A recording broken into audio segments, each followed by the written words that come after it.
Aaron here. Let's see. I haven't done one of these in quite a long time, and so this is going to be sort of an interesting deal. If you're watching this on Facebook, from Facebook, then you're aware that, and if you should know, if you're a friend of mine, you should know that I had weight loss surgery back in August. And I've been through sort of a little bit of a rough road and you've probably seen it through Facebook statuses or whatever. And some of you may not even fully know what's going on. And if you're watching this on YouTube, you may not know anything about what happened to me, and maybe you're interested. So I thought I would go ahead and tell the entire story. Tell you exactly what has happened. It is January 22nd, I believe, 2014. This all started August 14th. Of last year, 2015. So I'm going to go ahead and we go back 2 weeks prior to August 14th, which I believe was the 31st of July, is when I had to start my 2-week liquid diet to sort of try to get some weight loss before the surgery. Now, thing is, this is something I've never really been comfortable telling people. And very few people know outside of my family is. But when I started that 2-week liquid diet, my weight was 512 pounds, and that is and you can see why I needed the surgery, because doing it on my own didn't seem to be working at the time, and I needed to do something. I just couldn't risk getting any heavier. And that might be a shock to some people, and then again, it may not be a shock to some people, you know. But that's how it was, and now I'm comfortable enough to go ahead and say that, because that's in the past. Just to let you know, my current weight right now is 373 pounds. So that's about I'm going to say rough estimate 130, 140 pounds lost. I'm just going to go with that, 130 to 140 since August. Okay, so let me tell you the entire full detail of what's happened to me since my surgery. Okay, so August 14th, I eventually had the surgery. I lost about 20 pounds on that liquid diet because I was doing nothing but liquids. I was nowhere eating or consuming the amount of calories that I wasn't taking before all that. So we get to the 14th, I have my surgery, it went well. So the thing was, right about 2 weeks or so, a couple weeks after my surgery, I started getting really sick, very bad acid reflux, and I got horrible pains in my lower back, near the pelvic region. Very unbearable pain, so I had to go back to the hospital, and it turns out which I thought was a kidney stone, but doing tests they found out that I had gallstones, and my gallbladder was going bad, and I had to have emergency surgery to remove the gallbladder. So I had two big surgeries. Two surgeries within the course of a few weeks. So I had a lot of anesthesia in my body, and the funny thing was over time, as I was getting ready to leave the hospital, because I was in there for a little bit, about a week or so, I started having tinglingness and numbness in the lower extremities of my body, and I was unsure why.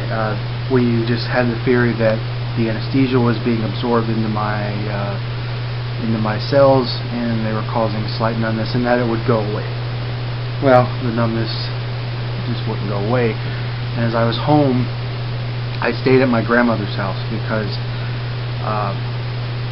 being at my house, for some reason, my smelling senses changed, and the smell of the fabric softener that we were using at our house was inducing me to vomit and was making me sick.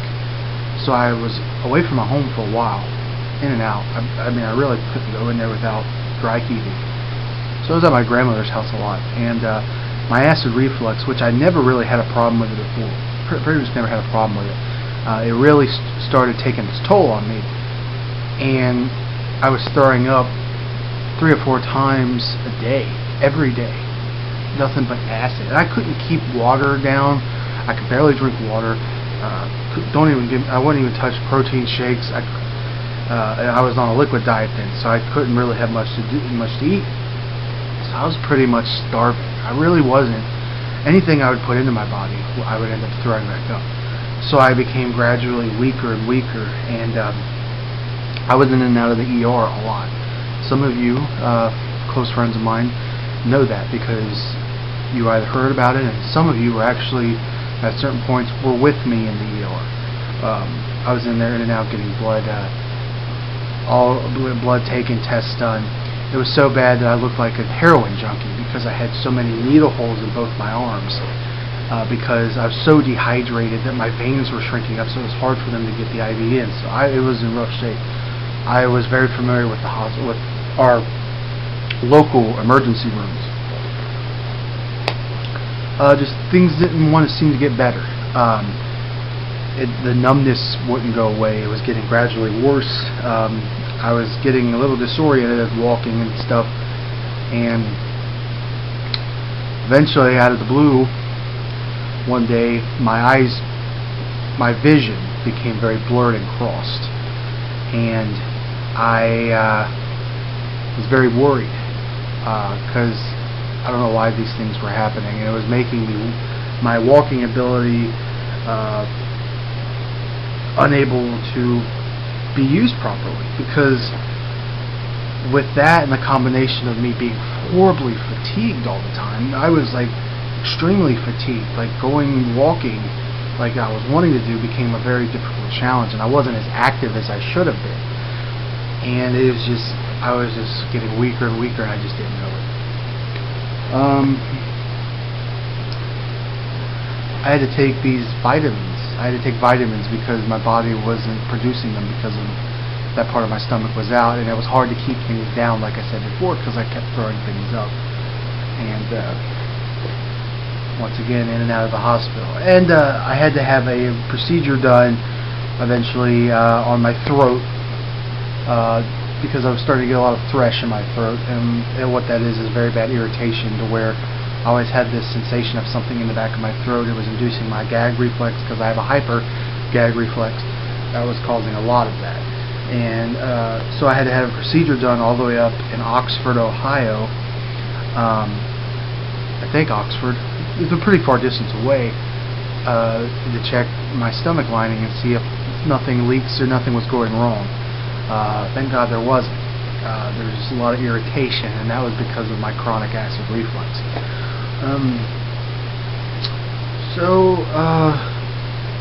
By this point, I still have the numbness. I'm trying to get out more. Halloween time, I'm going out, trying to go out and do haunted houses with my family and stuff. It just, I was getting very fatigued a lot, and my ability to be physical, try to be physical and do physical activities was being hindered because of I couldn't stand for 30 minutes without being out of breath and my back hurting. I mean, and it was just so weird because me being at 500 plus pounds before, working at Walmart pushing carts, I didn't have a problem with that. I just didn't know what was going on here. So it was early November. I had to go see. I noticed that my legs were getting were feeling weird, and I didn't know what was going on. I had a couple of, I've fallen a couple of times, but nothing big. But it was early November, and I was scheduled to go see a doctor to see if I needed a knee brace or something to support my knee, because I wasn't, my right knee and leg especially were getting weak, mainly because I was becoming very immobile. Mostly I couldn't do a lot of things. I was always sick, and the day I had to go do that, my legs gave out on me, and I had to be picked up by 4 strong ambulance paramedics in public, which was embarrassing, and taken to help, got me up, and I was able to go to my doctors and figure out what was going on, and they couldn't find anything wrong with my knee. I wasn't losing, I didn't have damage to my knee or nothing. I should have mentioned this, but this all boils down to what happened. All of this started. I went to go see a movie one night to get out of the house with a very special person, and I felt bad because as I was going out my front door, my legs gave out on me and I fell, and it scared her to death, and I felt bad because I didn't want to put all that on her, so I tried my best. I muscled through it. I went with her, and ever since that point, my legs just sort of give out on me.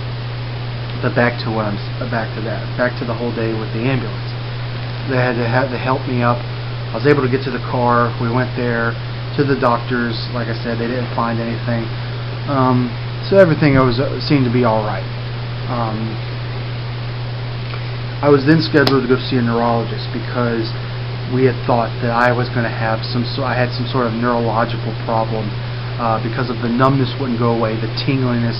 My fingers would randomly lock, and would be very hard to get away, and I was always down sick.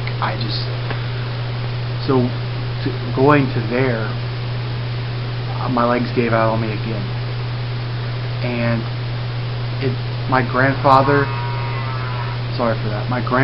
my mother, and my grandmother had to pull me out to the car on a blanket, and that was probably one of the lowest points in my life, because it just was, I felt so worthless and ashamed that I was going through that. And going to this doctor, I had to be brought in on a stretcher. Just because I couldn't get in, and my legs just had no support. I didn't have Guillain-Barré or the nerve problem. That would have put me in the hospital forever to recover from that. I'm glad I didn't have that. But he recommended that I go to a rehab place called Health South by St. Elizabeth, by my local hospital, and there they would build me back up so I can gain my leg strength. So we go there that same day, and they say that I can't be admitted in there until I spend at least 3 days in the actual hospital across the street for evaluation. I'm there for 3 days, ended up becoming like a week and a half. I was in the hospital for a week and a half. I'm not used to being away from home like that, so it was really depressing. I like being around my family. They could come over and see me every day, but sometimes they couldn't come see me, and it was really depressed, and I started to get very depressed, and I was eventually, like I said, a week and a half later, I was moved to the Health South Rehabilitation Facility, and there I was, they helped me out a lot. I couldn't walk. It was just a very horrible experience. I was confined to a chair to move around, and but safe to say, I was getting better. I was in there for a month. So if you go by it, I'd been away from home for over a month. But the good thing was I was getting stronger as I was in there. And the people there helped me out, and I completely appreciate and honor what they've done for me.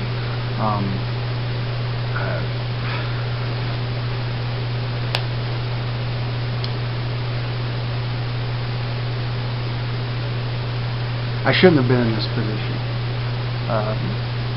I should have been in the gym working out right a little bit after my surgery. I shouldn't have been in this position, but things happen, and everybody's body reacts differently to this surgery that I have, and unfortunately mine just had to be put down a rough patch. And right now I'm walking on my own to a degree at therapy. I go to outpatient therapy. I could walk without my walker when supervised at the moment, but I really need my walker at the moment still for balance. I don't necessarily need my wheelchair anymore, so that's good. It's just it's been a rough road. Not the best year 2013 was. Started out pretty good, but nonetheless, it wasn't very much of a good year. Hopefully this will be a better year. I'm getting stronger, I'm getting healthier, I'm not sick anymore, all that, and I'm thankful for all the support from people who know my situation, know what I'm going through.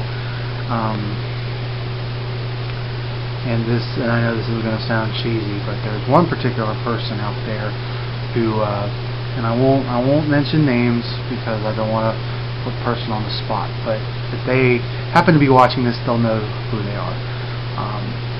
Family and friends aside, this one person really was a lot of mental support for me, and was there a lot for me, and just want to let them know that I'm very appreciative of what they've done, and I've grown a lot of respect and a lot of admiration and other things for, and just want to say thank you. Thank you for being there. And and I don't have to say that about my family because they're always there. But that particular person, I really appreciate it. But so that's what's going on, folks. That's just about what's been going on with me, and I'm just gonna get better, and soon everything will be back to where it was. So if you made it to the end of this video, I know it's a pretty lengthy video, but I appreciate you taking your time to just listen to me vent a little bit. It's kind of like therapy for me. So I appreciate it, and have a good one.